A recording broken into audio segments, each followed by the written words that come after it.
Friends, welcome back to my channel. இன்னைக்கு நம்ம சேனலில் என்ன பார்க்க போகிறோம்னா, எம்மியான காலிஃப்ளவர் 65 எப்படி பண்ணுறது தான் பார்க்க போகிறோம். வீடியோக்குள்ளே போகிறதுக்கு முன்னாடி நம்ம சேனல் வரைக்கும் நீங்கள் சப்ஸ்கிரைப் பண்ணல, நம்ம மறக்காம சப்ஸ்கிரைப் பண்ணிக்கோங்க.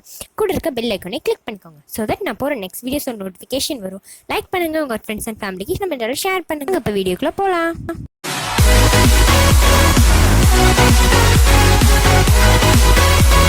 வந்து ஒரு பவுலில் கொஞ்சமாக கார்ன்ஃப்ளவர் மாவு சேர்த்துக்கோங்க. நான் வந்து 2 ஸ்பூன் சேர்த்துருக்கேன். அது 2 ஸ்பூன் சேர்த்துக்கோங்க. சேர்த்துட்டு அதுக்கப்புறம் அரிசி மாவு ஒரு 2 ஸ்பூன் இல்லை 3 ஸ்பூன் சேர்த்துக்கோங்க. நான் வந்து ஸ்பூனில் தான் மெஷர்மெண்ட் போட்டிருக்கேன். நீங்கள் சும்மா கூட போட்டுக்கோங்க. 2 ஸ்பூன் கார்ன்ஃப்ளவர் மாவு அப்புறம் 2 ஸ்பூன் அரிசி மாவும் சேர்த்தாச்சு. சேர்த்துட்டு அப்புறம் கொஞ்சம் உப்பு வேணால் உப்பு சேர்த்துக்கோங்க. வந்து உப்பு சேர்த்ததுக்கப்புறம் இஞ்சி பூண்டு பேஸ்ட் இருக்கும் இல்லையா, அதை வந்து கொஞ்சம் அரைச்சி அதுவும் கொஞ்சம் சேர்த்துக்கோங்க. ரெடிமேடாக இருந்தால் நீங்கள் அப்படியே போட்டுக்கோங்க. அப்படி இல்லைன்னா நீங்கள் இஞ்சியும் பூண்டையும் சேர்த்து அரைச்சி இந்த மாதிரி இஞ்சி பூண்டு பேஸ்ட் கொஞ்சம் சேர்த்துக்கலாம். சேர்த்ததுக்கப்புறம் நான் ஒரு ஹாஃப் லெமனை வந்து புழிஞ்சு விட்டுக்கிறேன்.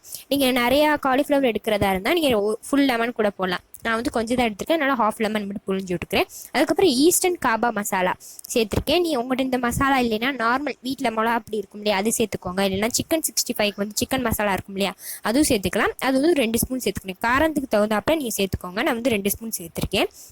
அது சேர்த்துட்டு அதுக்கப்புறம் கொஞ்சம் தண்ணி கொஞ்சம் தண்ணி ஊற்றி அது வந்து நல்லா கலக்கி விட்டுக்கோங்க. ஒரு பேஸ்ட் மாதிரி காலிஃப்ளவர் போட்டு பெரட்டுற அளவுக்கு கொஞ்சம் கொஞ்சமாக தண்ணி ஊற்றி கலக்கி விட்டுக்கோங்க. மொத்தமாக தண்ணி ஊற்றிடாதீங்க, இப்போ ரொம்ப தண்ணி ஆயிடும்.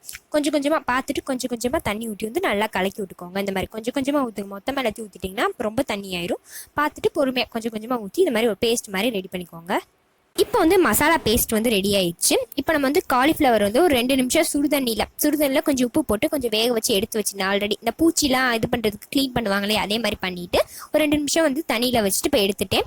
அந்த காலிஃப்ளவர் வந்து இந்த மசாலாவில் உள்ளே போட்டு அப்படியே நல்லா பெரட்டி விட்டுக்கோங்க. இந்த மசாலாவும் காலிஃப்ளவரும் நல்லா வந்து மிக்ஸ் ஆகணும், அப்பதான் நல்லாயிருக்கும். அதனால் போட்டு நல்லா பெரட்டி விட்டுக்கோங்க. இந்த மாதிரி கை யூஸ் பண்ணி பெரட்டி விட்டுருங்க.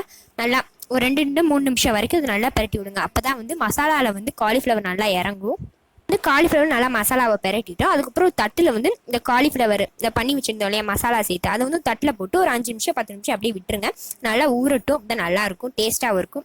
நல்லா ஊறினா தானே நம்ம காலிஃப்ளவருக்குள்ள அந்த எசன்ஸ் இறங்கி சூப்பராக இருக்கும். அதனால இந்த மாதிரி தட்டில் போட்டு ஒரு 5 நிமிஷம் 10 நிமிஷம் வரைக்கும் அது நல்லா ஊறட்டும். அதுக்கப்புறம் ஒரு வடை சட்டியில் வந்து எண்ணெய் ஊற்றி இந்த எண்ணெய் சூடானது அப்புறம் வந்து நம்ம காலிஃப்ளவர் வந்து பொரிச்சு எடுத்துடலாம். இப்போ வந்து நல்லா எண்ணெய் வந்து சூடாகட்டும். இப்போ வந்து எண்ணெய் நல்லா சூடாயிடுச்சு. நம்ம காலிஃப்ளவர் வந்து பண்ணி வச்சுருந்தோம் இல்லையா, அதை வந்து உள்ளே போட்டு நல்லா பொரிச்சு எடுத்துக்கோங்க. ஒரு 5 நிமிஷம் வரைக்கும் நல்லா ஒரு ரெட் கலரில் வர வரைக்கும் நல்லா வந்து பொரிச்சு எடுத்துக்கோங்க. இந்த மாதிரி இன்னும் ரொம்ப கறியிடக்கூடாது. ஓரளவுக்கு நல்லா மொறுன்னு வந்தோடனே நம்மளுக்கே தெரியும் இல்லையா, அந்த மாதிரி நல்லா பொரிச்சு எடுத்துக்கோங்க. அடுப்பு கேஸை வந்து சிம்லேயே வச்சுக்கோங்க. ரொம்ப ஹையாக வேணாம், ரொம்ப மீடியமாக வேணாம், ரொம்பவும் ஹையாக வேணாம், ரொம்ப லோவாக வேணாம், மீடியமில் வச்சு நல்லா எல்லா காலிஃப்ளவரையும் இந்த மாதிரி பொரிச்சு எடுத்துக்கலாம். இந்த ரெசிபி வந்து சூப்பராக இருக்கும். நீங்கள் வந்து கண்டிப்பாக ட்ரை பண்ணி பாருங்கள். சூப்பராக இதுக்கு வந்து சாம்பாருக்கு வந்து சைட் டிஷ்ஷாக சாப்பிட்டா சூப்பராக இருக்கும். நாங்கள் வந்து அப்படி தான் சாப்பிட்டோம். சூப்பராக இருந்துச்சு. நீங்கள் வந்து கண்டிப்பாக இந்த ரெசிபி ட்ரை பண்ணி பாருங்கள். இதே மாதிரி என்கிட்ட இருக்க எல்லா காலிஃப்ளவர் நான் வந்து நிறையா ஓரளவுக்கு பண்ணியிருந்தேன் இல்லையா, அதை எல்லாத்தையும் போட்டு இந்த மாதிரி நான் பொரிச்சு எடுத்துக்க போகிறேன். காலிஃப்ளவர் சூப்பர் ரெடி ஆயிடுச்சு. நல்லா மொறுன்னு நல்லா ரெடி ஆயிடுச்சு.